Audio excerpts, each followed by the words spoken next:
Baik, bismillahirrahmanirrahim. Assalamualaikum warahmatullahi wabarakatuh. Salam sejahtera untuk kita semua. Mohon izin Bapak dan rekan-rekan sekalian, izinkan kami memaparkan materi pertemuan ke-10 Sistem Politik Indonesia.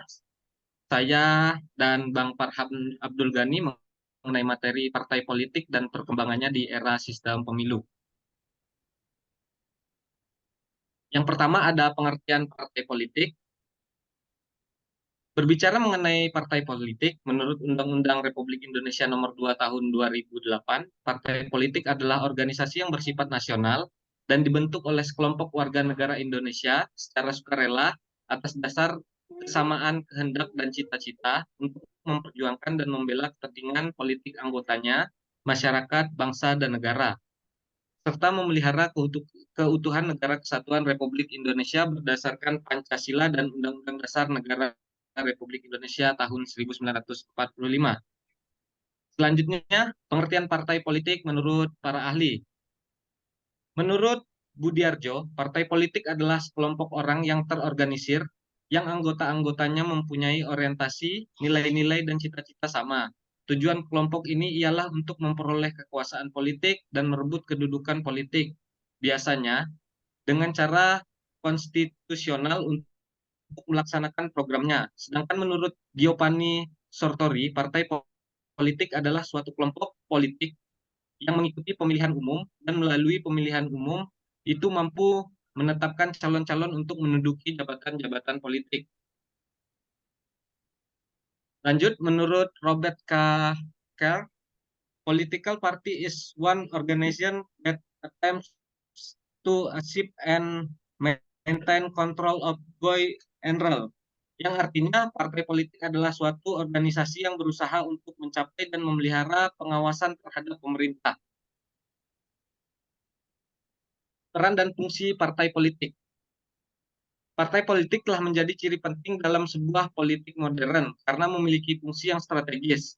Para ahli pun banyak yang merumuskan fungsi-fungsi dari partai politik. Fungsi utama dari partai politik ialah mencari kekuasaan, mendapatkan kekuasaan, dan mempertahankannya. Firmansyah menyebutkan bahwa peran dan fungsi partai politik dibedakan menjadi dua, yaitu fungsi internal dan fungsi eksternal. Selanjutnya, sistem pemilu akan disampaikan oleh rekan saya, Bang Farhan. Pada Bang Farhan kami persilakan. Baik, terima kasih rekan saya Bang Wahyu. Selanjutnya akan saya bacakan tentang sistem pemilu. Sistem pemilu ada 3, diantaranya adalah sistem distrik, proporsional, dan campuran. Selanjutnya kita masuk kepada perkembangan partai politik di era sistem pemilu. Pemilu pertama mulai dilakukan pada masa demokrasi liberal atau demokrasi terpimpin, atau dikenal dengan masa Orde Lama, yakni pada tahun 1955, berlandaskan pada Undang-Undang Nomor 7 Tahun 1953 tentang pemilihan anggota konstituante dan anggota DPR Jungto Undang-Undang Nomor 18 Tahun 1953. Pemilu pertama kali tersebut dilaksanakan. Hanya evaluasi terhadap undang-undang tersebut tidak mengatur mengenai tata cara dan segala yang berkaitan dengan kampanye pemilu.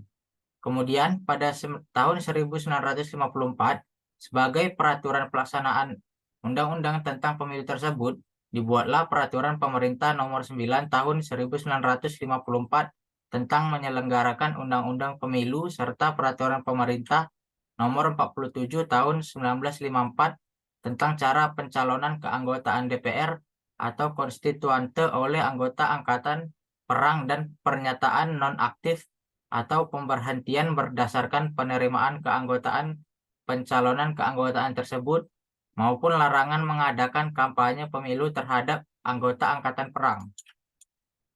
Pemilu kedua ini berlangsung pada masa Orde Baru.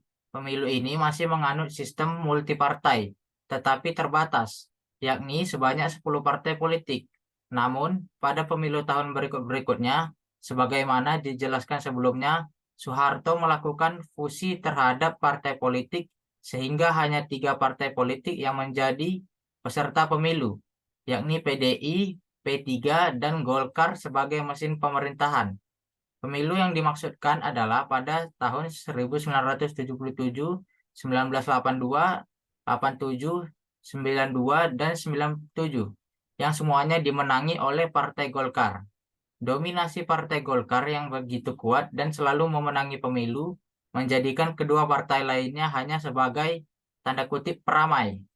Atas dasar itulah, penulis dalam bukunya menyatakan, sesungguhnya pada masa Orde Baru, Indonesia menganut sistem partai tunggal pada setiap pemilunya, yaitu pada tahun 1977 sampai tahun 1997. Hal ini sejalan dengan Maurice Duverger yang mendefinisikan sistem partai tunggal menjadi dua pengertian. Yang pertama, dalam suatu negara memang hanya ada satu partai. Dan kedua, suatu negara memiliki beberapa partai saja, tetapi hanya ada satu partai politik yang dominan di antara partai lainnya. Sementara persoalan pada Orde Baru sesuai dengan definisi kedua Duverger. Masa reformasi seolah membuka keran demokrasi yang selama masa Orde Baru terbendung. Tuntutan demokrasi dijadikan dasar bagi kelompok-kelompok untuk membentuk partai politik sehingga sistem multipartai kembali bangkit.